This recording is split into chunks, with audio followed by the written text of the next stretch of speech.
All right, welcome back to Making the Argument. If you are someone that has been interested in our discussions about intentional communities, if you've been interested in things like homesteading, if you've been interested in things like entrepreneurship, if you're interested in what is happening in the American economy as we feel like we're more and more constrained either by government or even by private entities that seem to want to influence the way that business is done. And there was a quote once from James Lindsay, who I respect as a great thinker. I think he's done a lot of really good work on talking about some of the issues that have been happening in higher education right now. But he made this comment a while back, and I actually responded to him privately on it because I respect James. But he said that this whole homesteader movement is a bunch of anti-growth LARPers. Right. And for those of you that don't know what a LARPer is, it's live action role play. Basically, he says you're faking it, you're pretending. And so today we have a very special guest. We have Ben Spell, the founder and CEO of Good Ranchers. And the reason why I wanted to bring him on and talk to him about this issue is not obviously because we've had a great relationship with Good Ranchers and we really like their product and their business model, but because the comment I made back to James was, James, I don't think, I'm sure you've run into some people that are kind of out there, kind of crazies, and maybe they are just total anti-growth people. But when we really talk about intentional community, we're not just talking about, you and 12 of your best friends going off into the middle of nowhere, setting up a compound and never engaging with the rest of the world. What we're talking about is finding your people. And part of finding your people is not just the people you enjoy hanging out with. It's actually finding the people that you can build an economy with. The sort of people that you can not only sustain yourself, but you can actually experience growth and wealth and expansion. And that's what we want. We don't want to just ignore the outside world and what's going on. We want to be able to compete with it in such a way to where when people are watching these other businesses fail, or they're watching businesses that they find out later were lying to them about the products that they were getting or what was in those products, and they're now looking around for, okay, well, where do I do business? Or maybe you're a homesteader that you realize at some point that, you know what, we're really good at raising livestock and we want to be able to expand, but we don't know anything about distribution. Who do we talk to? Well, good news, we're going to talk to somebody that shares those values and that wants to not only provide a good product or service, but wants to be a resource as they grow and as like-minded people grow in other industries, so that we're actually watching cooperation among like-minded people. And that's what we're going to discuss today. So Ben, thank you very much for being on today. Yeah, absolutely. Thanks for having me, Nick. Glad to be here. Sorry I couldn't be there in person. No, we understand a lot going on right now. You're a busy guy, but we appreciate the time. The first thing I wanted everyone to understand, we've done an interview with you before, but it was a while back. Our audience, thankfully, has grown a lot since then. And so can you give just kind of a brief once over the world on, who you are, your family, and, Good Ranchers? Yeah. So Good Ranchers is American Meat Delivered. We are we are direct consumer e-commerce meat subscription company. Where we package beef, chicken, seafood, and pork. I don't think last time we were there we had seafood or pork when I was with you last time. Now that I think about it, but all of your animal proteins, but all domestically raised and been ethically raised and packaged and sent right to your door through our website. And yeah, before this, I was a worship pastor singing songs at the church, and one day God said, "Start a meat company," and my wife, I thought she was going to think I was crazy, but she didn't, and she believed in me, and we just set out to. There's so much ambiguity on the meat aisle. There's so much greenwashing and mislabeling, and we had a really easy business model early on that was very simple that I can't believe worked, and it was. We are only going to sell what we would eat in our home, feed to our family, and send to our friends. And that's what we set out to do. And I realized this. I was actually interviewing someone yesterday for customer service, and she said she had never heard of us, but she looked us up. And I said, "So what is your perception of Good Ranchers?" And she said, it's funny, she was 22 years old, and she said, "You know what?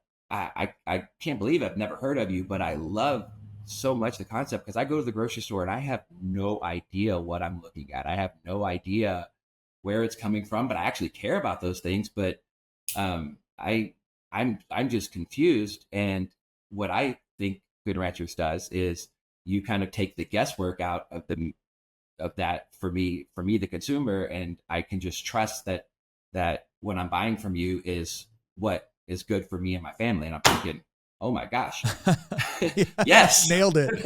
You're hired. Nailed it. What I think that is important. I think a lot of people don't quite understand that, you know, when they see an American flag on a product, on a meat product in the grocery store, then the logical assumption is okay, this was beef, poultry, pork that was raised in the United States, that there were certain safety standards and guidelines that were used, and so I can be reasonably certain that what I'm getting is a safe and healthy product. And what they don't understand is that no, that piece of meat with the American flag sticker on it might very well have come from a feedlot and God knows where, and all it had to do was go through a pretty minuscule process in order to be able to put the American flag on it.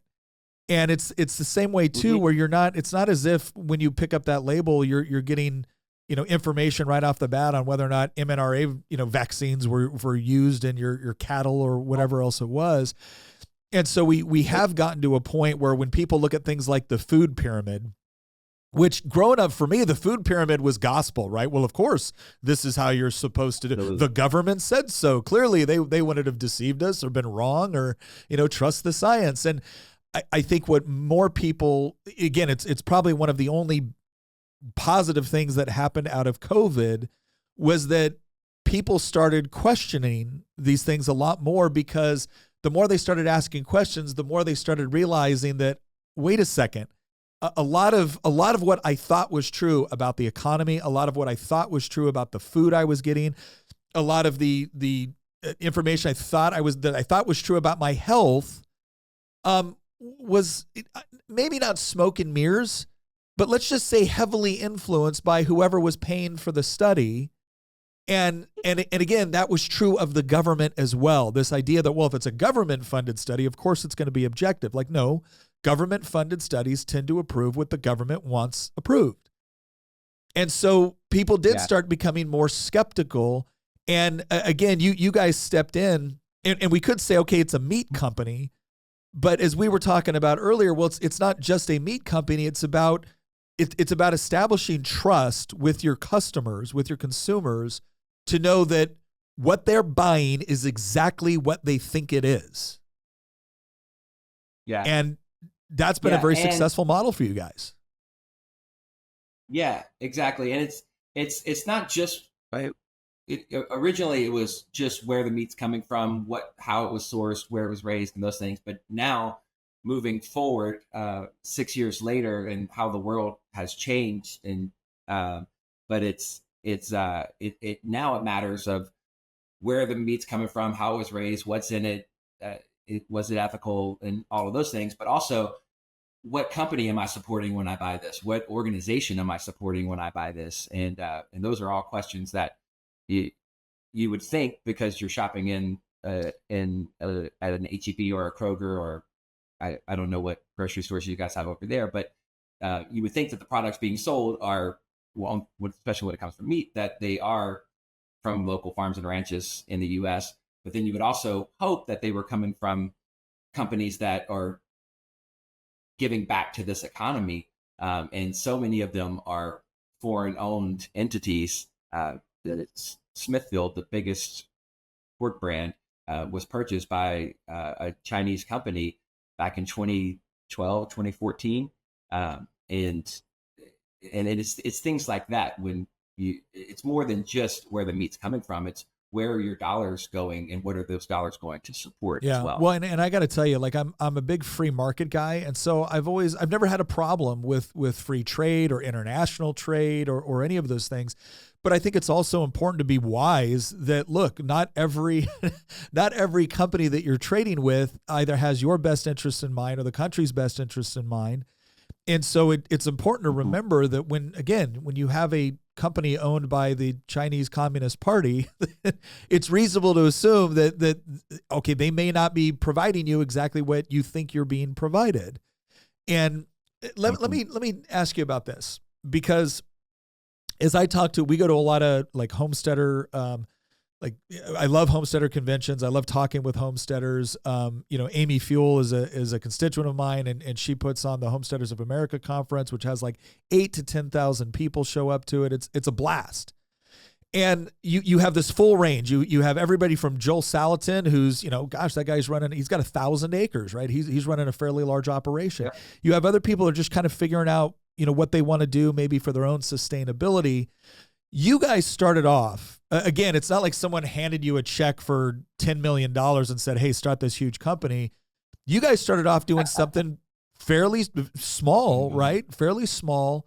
But you were I able was to, selling weed out of the back of the truck. yeah. So take us through that, because there's a lot of people that are looking at this going, maybe they start off with, hey, I just never want to show up to the grocery store again and find shelves empty. Or, my child has food allergies and I'm having a hard time finding stuff to where it's going to be safer for them.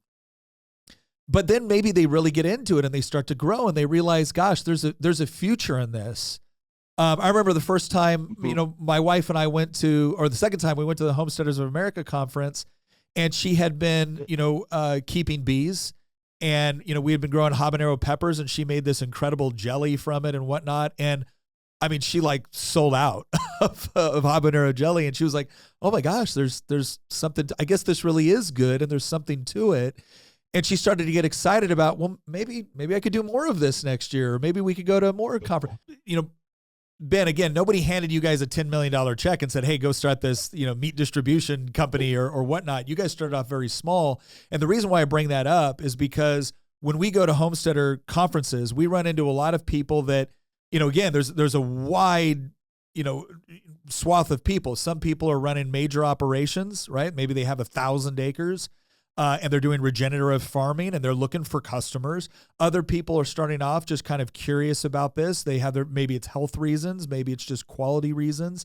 But one of the things that we talk about with the whole concept of intentional community is, again, if you decide that you're really good at something like this and you enjoy it and you don't want it to just be a sustainability or a side hustle thing, you're thinking like, my gosh, this is my opportunity to leave the rat race and actually do something I enjoy with my family on my property. But how do I scale beyond friends and neighbors? So you guys did this. Like, you started off, I mean, I'm not going to spoil the end here. How did you guys start off?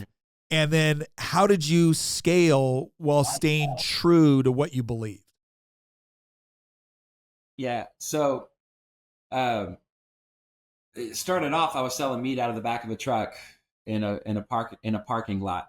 Now, the other side of this is it, it was actually we actually got true to what we believed, because I didn't know anything about meat. I didn't know anything. I don't raise meat, and which I'm an unlikely candidate to start a meat company, because I didn't even I'm an avid griller and smoker of fine meats now. But prior to this, I don't think I had ever grilled a steak, maybe some hamburgers, but I wasn't an avid griller, uh, cooker, chef, agricultural nerd. It just wasn't me. But and because of that, God has a way of equipping who He calls, and so I knew that He called me to do this. Didn't understand at all. Didn't think what we're doing now. Yeah, who we are now as a company is night and day from where we started. But we just God said go, we went and started going. So I said that to say it was actually easier to stay true to our values, because we were kind of finding them as we were going. Does that make sense at all? As I say it out Yeah. loud, I don't want to be confusing. Um, I knew that I knew God said start a meat company. I didn't know why. I found that why around 2020. COVID started happening. In 2019 is when we discovered the country of origin labeling law. We discovered some of what a good portion of the beef we were buying was actually coming from Mexico, feedlots in Mexico. And I went, whoa, but this says product of USA. This says, like, this has a USDA sticker on it. And and it was getting some purchasing power and being able to get away from brokers and getting closer to um, uh, the packers. That's when I started learning about the industry, seeing the corruption in the industry. And then that's when we began to pivot and become a source of trust and a source of truth. But then we had to figure out, okay, well, how do we how do we ensure that this is what we're getting? How do we do those things? So we kind of found our path along the way. And so around 2020 is where we really started making the turn. By 2021, we started dabbling and selling online a little bit. And by 2022, we had enough of a strong supply chain with beef and for chicken only that we launched fully online in 2022. And so that's to say, because of the way we an unlikely start, it allowed us to kind of get the infrastructure right, and then figure out the sourcing later. But because of that, the hardest part is of what we do is the infrastructure of the selling it, the distributing it, and the people who are raising it are really good at raising it, and they don't have the time or the resources. And we didn't have the resources, but we had the time, and God provided the resources along the way. The reason the system is so bad. I had this conversation with our chief product officer yesterday of how can we really start helping people who are homesteading, people who are raising their own and want to sell it themselves, or kind of selling it to their neighbors, but can we help them reach out further than that if they have enough supply? And we've really started asking those questions internally, because we want to be one. It's really hard, and this is what I was going to say to that. The system, yes, it's broken, but at the same time, I don't know who's credited for saying this, but every system is perfectly designed to get exactly the results it gets. Yeah. So there's a reason why it's quote unquote broken. Now, there's corruption and there's money and there's those things, but it's a lot harder. It takes a lot of resources, it takes a lot of capital. Animals have to be raised, especially cattle. Chickens, something a 6-week life cycle, that's a little easier. But cattle, you're talking about 2+ years life cycle. So when you're talking about developing a supply chain, you're having to forecast years ahead of what's the herd size, what's the drought situation, what's the weather situation, what's the feed situation. All of those things matter, and that's why that's how we ended up little by little with 4 conglomerates controlling that whole thing, because it's not exactly easy to do. Yeah. Well, and I think not possible. Yeah, I think that's one of the things too that again, when I'm arguing with people on these topics from an economic standpoint, there's some things that people will look at and be like, well, this is ridiculous. I'm like, well, no, it actually makes sense when you look at commodity markets, right? This stuff isn't easy, and complex economies require specialization and division of labor. And you want complex economies because they allow for better production, they have more efficiencies in production, but there's also potential downsides to it. And, some part of the downsides that you're talking about right now are just that. When you have 4 conglomerates that are controlling the vast majority of the industry, a lot of people say, well, this is why we need the government to intervene and break apart X, Y, and Z. It's like government intervention is the reason why 4 conglomerates can actually get this sort of power over the marketplace, because they're the ones helping to write the regulations. They're the only ones that can afford to comply with the regulations that they're setting up.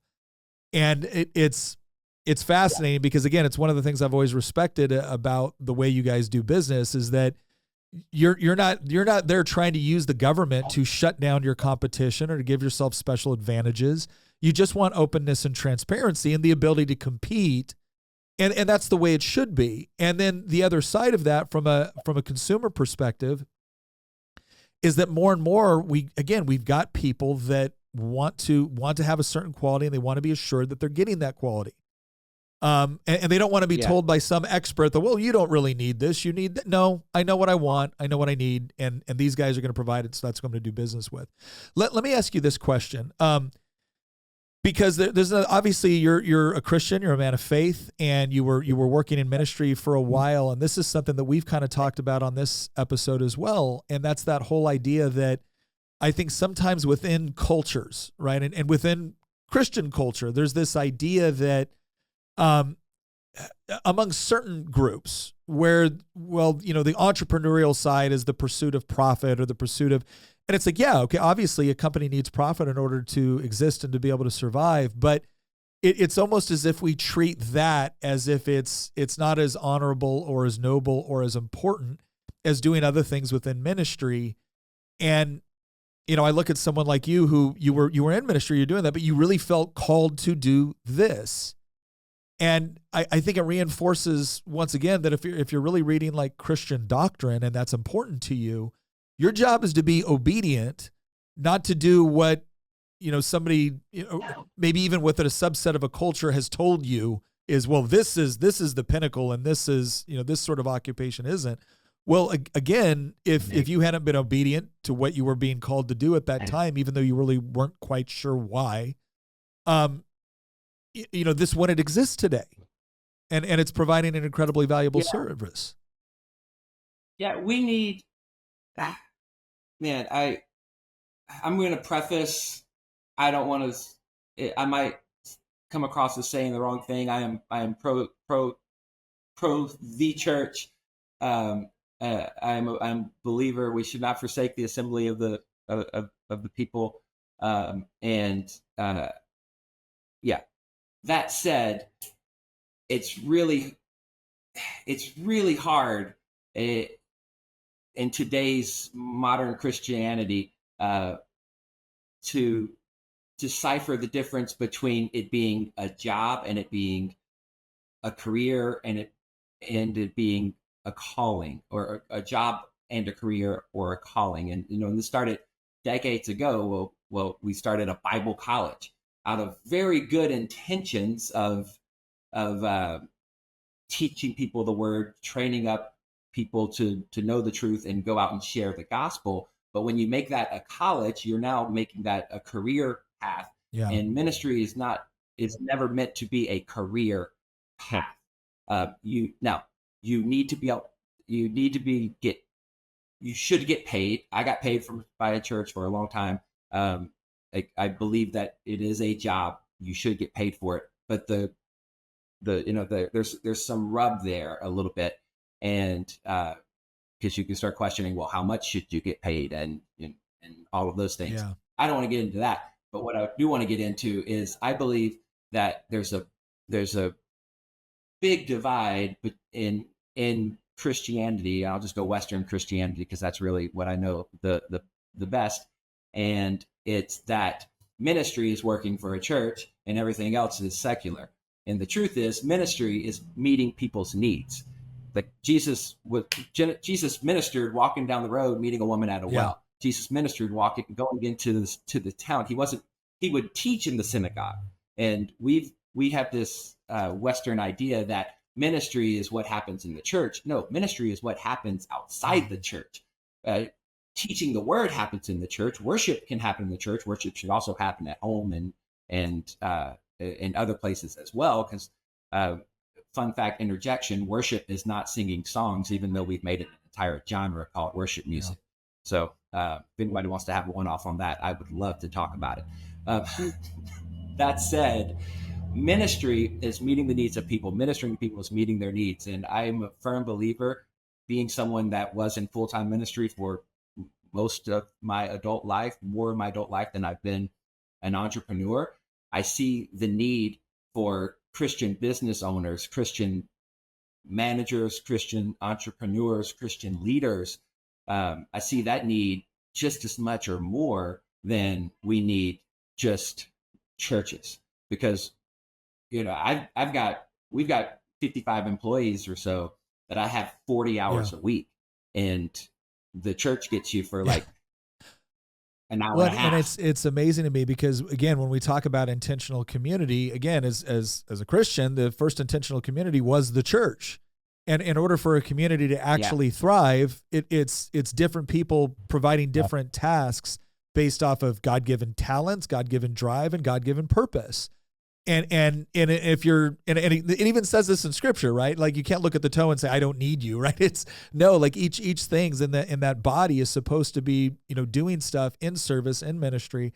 And I think it's an incredibly I think it's a very healthy way to look at it because one, I believe it's scripturally and doctrinally correct, but two, it allows something to take place that again creates genuine community. And genuine community is when people are using those talents and those skills in order to engage in transactions. And some of those transactions are charitable, right? But others are just yep, exchanging goods and services with people that share certain values. And so you can trust that the things that you're getting are the quality and will do what they say they're supposed to do. And if they don't, then there's a mechanism where you can adjudicate that without using the law or the court system or calling the cops, right? And I think right. that's critical. And I think so many people are looking for that. And there's almost, because I think like you said, the Western church has almost segregated this idea of, well, this is the spiritual and this is the secular. And it's like, well, wait a second, Yep. that's not an accurate depiction. And I think people are longing for that. And the solution is not to say, all right, we're going to have the government mandate certain things. The solution is, well, no, go be salt and light within the industry, within the professional skills that you operate within, and find out how to use those. Let me ask you this. Yeah, and this isn't There's a this isn't saying because sorry, go ahead. I just love what you said though. I just want to talk about what you said about referencing that we are the body. I mean, Jesus used a very simple analogy, but it's so important to understand that the church is the body, and it somehow, and this isn't a new thing. Look what the Catholic Church did, hundreds and hundreds of years ago, which is what led us to break free from that. But it's where we put the idea that of the body of Christ, the spiritual leaders are more important, and that's what we really need to kind of lean on when we start talking about intentional community. When we start talking about coming together, we absolutely need spiritual leaders. We absolutely need to make sure that we are studying the scripture and worshiping God and having the spiritual component. But we also need food. Yeah. We also need real life things. We need money. We need economy. We need those things because those things actually keep the church running, and one is not more important than the other. And that's, yeah, back to your analogy of the body. We just got to understand that to have that intentional community, we need shapes, sizes, we need fingers, toes, feet, legs, head, heart, hair, and fingernails. And that's an easier said than done concept. But if we're going to have intentional community with others around us and like-minded people, we have to really be able to ask ourselves, okay, I know everybody wants to be the head, but am I the head, or am I the feet? Am I the hands? Am I the heart? And know that we're working together for one cause, and understanding our role to work together to for the greater good and the greater purpose of the calling. No, I think that makes a lot of sense. I also think what doesn't make sense is this idea that, okay, if we're going to divide all of society into this is the spiritual, this is the secular, then what you're saying is that, okay, when it comes to teaching, when it comes to music, or when it comes to education of various sorts, we're going to add that spiritual component in there for the philosophical, the theological, maybe the moral and things of that nature. But when it comes to getting all of the things that are necessary for your physical survival, we're just going to outsource that to the purely secular. That doesn't make any sense, right? There it is. That makes no sense. Let me ask you this too. That's right. There's a saying in politics, right? And Morton Blackwell from the Liberty Institute quoted it, and I think it's great. He goes, "Personnel is policy." And it's one of his many rules with respect to being able to operate within the political environment without being corrupted, and how to be effective. And the reason why he emphasizes that so much, and this is something I have seen firsthand. I have watched guys that I know are good people, right? Good people, good values, the whole deal, but their staff did not reflect the values. And the idea is that, well, I need the staff because they understand how Washington, D.C. works, or I need them because they understand X, Y, and Z. And there's a certain degree of plausibility to that. This idea that, well, yeah, I need to know, I need the person that knows where the various offices are and to do X, Y, and Z. But what Morton was trying to say, and what I've experienced personally, is who you hire, who you bring on, if they are not in line with the mission, they will cause you to stray inevitably. And I know as we've looked at expanding our team here, we've really come to the conclusion lately that, look, credentials are nice, college degree, great, but I'm far more interested in having someone that is on board with the mission that we're trying to do, that has some skills and a hunger to learn and to be teachable. What have you found? I mean, you got 55 people now. What have you, and like you said before, you were specializing on the identification and the distribution component of it, and you found good partners on the people that could raise, beef, poultry, pork, all that. As you were expanding, right? A big part of staying true to what you believe is not only your own internal, faith, but it's who you surround yourself with. So how do you manage to grow, to expand while staying true to the mission with respect to the people that you hire or the people that you team with? Yeah. So I don't know. I don't have any formal HR training, and I don't know if I'm supposed to have these conversations or not, but every person that I'm still the final interview. Like I said, yes, even for customer service, and I want to clarify that we see our organization as a body, and customer service isn't less important than operations or marketing or anything else. Where we all have a crucial role, and that's why I'm still the final interview for every single person that comes in, because I'm also the gatekeeper for the culture and for where we're going. And I have the conversation with every single person. I let somebody else vet whether or not they can do the job. I find out, are they a good fit for the body? Are they a good fit for the culture here? And I, again, whether or not I'm supposed to do this or not, I say, listen, you can believe whatever you want to believe and work here. But you need to know, for me, in my house, me, my wife, our family, we are Christians. We do practice our faith. We are open about that, and we don't hide that. We would never force that on you. You can believe whatever you want to believe. You don't have to. We're not going to try to convert you, but what you can't do is come in here and say, "Oh, I don't like that." I don't want you to be surprised that our values shine through the day to day of what we do, and so first and foremost, having that conversation before anyone ever comes through the door kind of weeds out some things.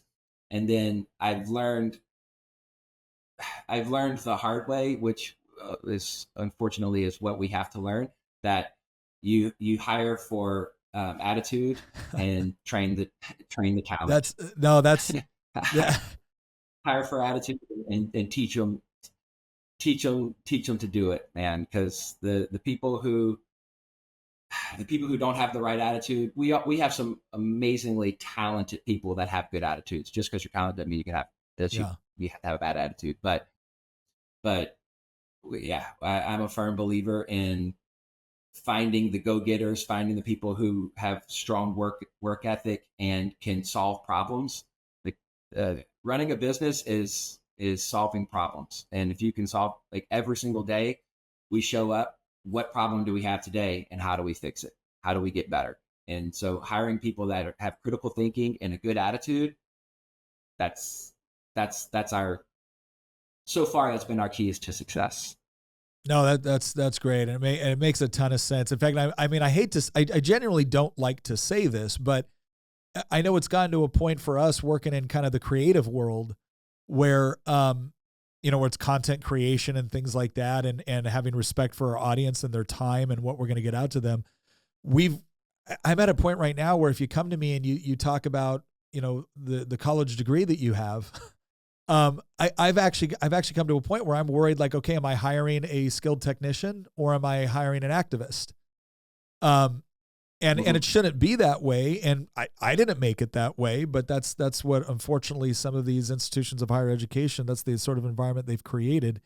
Here's the kind of the last thing I want to talk about, because I think this is really important too for, again, a lot of the people that are looking, they have an entrepreneurial spirit, but they've never really been able to do it, or maybe they've grown up in an environment where it wasn't encouraged. Lord knows our school system doesn't necessarily encourage entrepreneurship or provide a lot of guidance or insight or education to those that want to pursue something like this.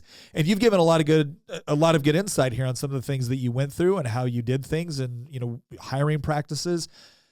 One of the other biggest ones is the work family balance, right? The work-life balance, and how do you properly do that? And obviously we both adhere to a standard where, as men, we are supposed to be protectors and providers. And so that idea of protection and provision, a lot of times it works into the realm of the physical and the professional, right? I need to physically be able to protect my family, and I need to be able to professionally, provide for them for the things that they need. But we also intuitively know that our families need more from us. And so there's always that question of, hey, look, when I had to deploy to war, and thank God I had a wonderful wife who didn't tell my kids, like, oh, daddy's off, gallivanting while I've got to do X, Y, and Z all alone, and I didn't sign up for this. No, she said, your daddy's a hero who's out there protecting us, and it's our job to keep the home fires burning when he gets home. And so I was able to maintain that wonderful relationship with my kids because of my wife. But it's also something about, at times I've had to understand where it's like, look, I can't completely disconnect, right? I've got to continue to work and to build a business and so I can provide. But where's that point where, either by circumstances or by attitudes or by focus or whatnot, where's that point where you realize, what? I know this part is important, but I need to, the family needs more from me right now. And if that means the business has got to either maybe not pause, but function without me, right? Like, how do you do that? Like, what has been your experience with this, and how have you figured out ways to contend with that? I would say first and foremost, make sure this is for entrepreneurs, make sure you're starting a business and not just creating a job for yourself. First and foremost, that's what you better have on paper, and know that the plan is to start a business, not just create a job for yourself. And I learned that from Rich Dad Poor Dad years ago, and thankfully I had that in my head because we had just had our first baby boy. We have 4 children now, but when I started Good Ranchers, we had just had our first son, and I knew that I wanted to be able to be home for my son. I wanted to be able to be while starting a business and running a business. I wanted to make sure that I always carved out time for the family. So first and foremost, I was intentional with that before I ever started the business. Going, I'm gonna. The only way this is a business is if I can step out of it and it still run. Doesn't mean step out for forever, especially early on, or for long periods of time. But you have to begin to set up very early. Everything can't rest on your shoulders. Otherwise, you just created a job for yourself. And so if you're starting a business, start putting systems, processes, people in place to where you can continue to grow the business and it continue to run without you early on. And so many people are scared to do that they hold on and they do it all themselves, and you'll never scale, you'll never grow. if you're doing it all yourself. So I set out to do that early on. That was always the mission, because I didn't want to create a job. I wanted to be able to me, the currency of being an entrepreneur is the time that it allows me to spend with my family. And at the same time, I also probably work more than most, if you can explain that away. Uh, Yeah. but at the same time, like, I can come home early. I spend a lot of nights working. I spend a lot of early mornings working. I wake up 2 o'clock in the morning, because that's the life of an entrepreneur, a business owner. And when the family's sleeping, there's a lot of hours that get pulled and written down. Things start writing down in my notebook to do later and for future. But that said, I bring my kids to school a lot of days, and I pick my kids up from school a good amount of time, because I've built a business and not just a job for myself. That's yeah, that's really important. Yeah, I know that. And again, it's another one of those areas where we want people to, and I see this again. I'm going to reference the homesteading community again, where it's wonderful to see somebody embrace a new skill set, which then becomes a side gig, which then becomes their primary gig. But and again, sometimes they want to be that skilled technician at whatever it is they're raising, or they're growing, or they're producing as a result of that. And then, but it gives them that environment where now, if you're getting to work inside the home, or you're getting to work in an environment where it may require a great deal of you, but you do tend to have more control to be there for the moments that really matter. Because we also know this, there, in a week, there may be, 5 days where you can work 60 hours, or you can work, 10 hours a day, and it's perfectly fine. But if you're stuck into the job or the environment where, you've got to be there when your little girl is having that recital, or your little boy is having that, game or whatever, that's the part where you're losing like quality formative time that you're not going to be able to get back, versus an environment where you might have to work even more, like total hours wise, but you have more control over when you're working, so that those moments that are really important and impactful, you can be there. Yeah. Yeah. That well said. That's exactly right. It's not that you're necessarily working less, but you have more control over when and how you work, so you can, because the thing about kids is they need structure, they need schedule, and their things happen. A lot of what a lot of their little lives happen. The way we set it up is the family, the husband goes to work, and then the kids go to school. Like, it's designed so really for a daycare type system, so families can work in factories, and the kids will go to schools to learn how to work in factories. And because of that, the way the system is designed, you as a father, as a provider, this is why we have a fatherless generation, because the system is designed for them to almost never really cross paths, because they're working and they're in school, and then by the time you get home, and if God forbid there's like sports and recreational things in the afternoons, you really never have time as a family to spend time as a family. And gosh, we better start spending time with our family and making time apps right now. And I do. That's why I love your messaging. You're such an advocate for family and for fathers, and just need it so desperately. But you can't really be if you don't have time, if you're just working all the time, you can't be a great father, you can't be a great husband. So you have to figure out, whatever that is to you, you got to figure out, how do I either change my schedule here where I'm working, or find a different place to work, or figure something else out. And I will say this: there are places. I can only say this for us, but I'm intentional with this for myself, so I'm also intentional with this for my employees. Like, family comes first. Absolutely, family comes first. And I tell people, listen, like, everyone who's salary, which most of our employees are salary, and we set it up that way so we can have so what I want for my family, I can provide to people who work here. Hey, if your kid's got a game, hey, if you got a recital, if you got to do this, go do it. Go. Like, I don't, the most important thing is not this job. The most important thing is your family. And if you get those priorities right, you're going to be a better employee. You're going to,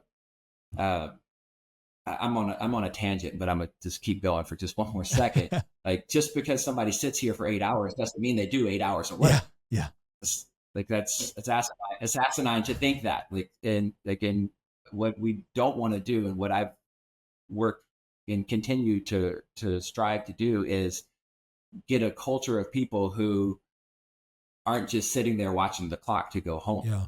They understand that their time here is valuable. Their time on this earth is valuable. And when you're here, we're going to work hard. But if I need to leave, if I need to go, if I need to do something, like, talk to your manager, come talk to me. Like we value family over this company, over this work. And preaching that, teaching that, and modeling that has given us a really healthy culture, but also employees that love to come to work, love to show up, and are very productive while they're here. And then a lot of times wind up staying late, and just give more than 100%, which I know that's not possible, but yeah. Again, well, I do think it's well, no, I don't think so. I think it kind of feeds right into this idea. Like, every once in a while, you obviously, the whole idea of capitalism and free market economics is largely under attack right now as putting profits over people. And free market economics, properly understood and properly executed, is not someone grinding every little piece of production out of their worker as possible. It's a transactional exchange between an employer and an employee, where there's mutual respect for what each one is bringing to the table. And when you have an employee that actually appreciates their work environment because they know they're appreciated for what they do, but they're also respected for the time that they need to be able to provide with families, you are going to get so much more out of, whatever amount of time from a motivated employee that believes in what they're doing and sees value in it for them as well as the company or the enterprise, as you are someone that begrudgingly does, sits in the little cubicle for 8 hours a day because that's when they have to be there and that's when they have to leave, and that's it. And again, that's not feeding into any of these kind of, superficial critiques of the free market. It's properly understanding that people work better when they're motivated, and when you provide an environment and a culture that they believe in and that they're excited about, they will work more because they also see it as being good for them. And it's that mutual benefit within that exchange, within that transaction, that's what leads to ultimate success, both professionally and I would argue personally and culturally. But listen, I know, look, we've taken up a lot of your time. I appreciate you giving it to us.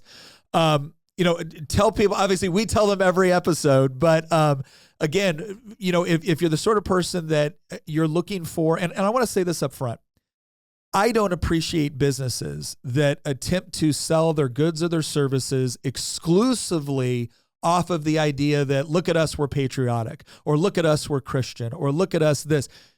No, if you're going to be patriotic, if you're going to be Christian, if you're going to label yourself as that kind of enterprise, well, then your customers should be able to expect the best within quality and value and customer service. And again, the thing, before we ever entered into any sort of deal with Good Ranchers, we had to test the product. We had to test the customer service. And what we found is that we got something that was quality And it's something that I've always appreciated. There's a lot of jokes about conservatives out there, selling freedom water and, whatever it is. And we've never once had to be, ashamed of saying, hey, we are proud to team with Good Ranchers. And so, I mean, yeah, you can go to goodranchers.com right now. You use promo code Nick. You're going to get their price shield. What does that mean? You sign up for a subscription today. You're going to get guaranteed pricing all the way to 2026 with which everything the Fed and everyone else does.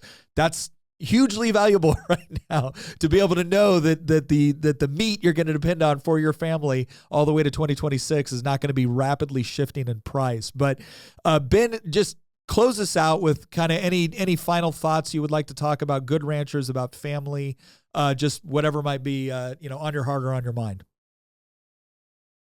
Yeah. Thanks a lot. By the way, our CFO absolutely hates the price shield, just so everyone knows that. That said, and we're talking about intentional community. We're talking about the how do we come together? How do we do more together? And when we talk about us as the body of Christ, the body of believers, and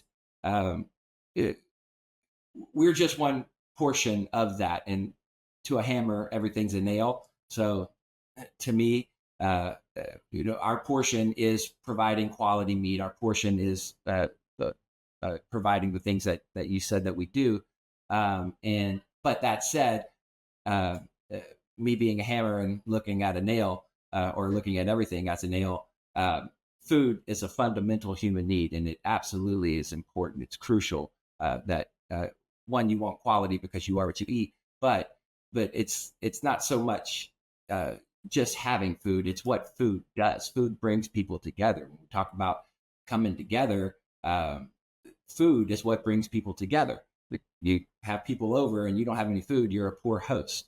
All through the Bible, like every celebration is some sort of feast, and there's food, and they're having a great time. And so we've got to come. Our mission is to bring people to the table, and our prayer is that the American families would come back to the dinner table, and not as a ritual, but would understand the importance of spending family time together, spending quality time together. And then more importantly than that is that when you come together, just like Jesus said at the Last Supper, which we make such a ritual thing out of communion. It was literally called the Last Supper. It was a dinner. They were sitting there having dinner together. There wasn't just bread and wine on the table. There would have been food. There would have been meat. There would have been all the other things. They were sitting there having dinner, and Jesus said, when you do this, remember me. That's what the Last Supper was. When you do this, remember me. Take the bread. This is my body. Take the wine. This is my blood. And we've just turned it into a ritual.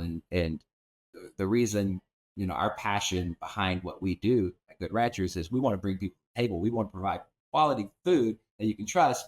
But our hope isn't that you buy it from us. Our hope is that you cook it, you grill it, you put it on the table, and you get some friends around, you get your family around. And when you do that, you have a good time, and you also you remember the things that you're thankful for. I know this isn't for just Christians, but if you're a Christian, then remember Christ, remember his body, remember his blood. And like, that's what communion one with another is. And again, we are a for-profit business, but if there's no purpose, who cares about the profits? So, we want to be for-profit, for purpose. We want to be able to share our mission and bring people together, because like I said, food brings people together. But we also want to be able to continue to try to do our part to make the body as healthy as it can be, and to somehow right some of the wrongs of this terrible direction that we seem to be headed in constantly as a nation. we want to do our part to try to make it better and make it healthier and make it whole. Well, Ben Spell from Good Ranchers, thank you very much for spending your time and sharing some thoughts and insight. We really appreciate it. And the best to you, to your wonderful bride, and to your family. And we look forward to having you on the show again sometime in the future. Thanks a lot, Nick.